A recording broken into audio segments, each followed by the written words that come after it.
बिहान उठेर अब कस्तो कस्तो सपन देखेको थिएँ।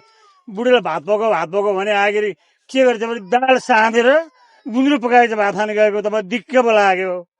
ए बुढी खोइ के गरे भने त डर लगाएर हतार पछि फोन गर्छु माइत पुगिसकेको छ। म त भोक्कै अहिले आएको त्यो गर्लफ्रेन्डले पनि एउटा धोका दियो।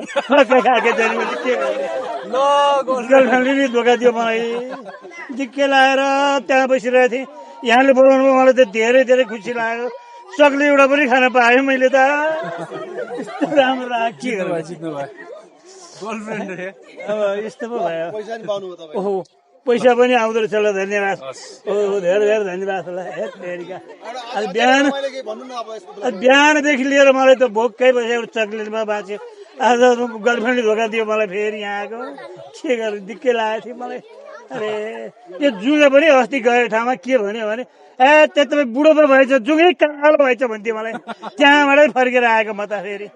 यस्तो अलिअलि त यसो हेरेँ कालो सेतै भएको छैन, कालो पो भन्ने त्यसले मलाई। दिक्कै लाग्यो मलाई।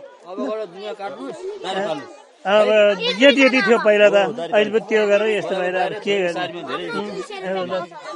यस्तै अब के धन्यवाद।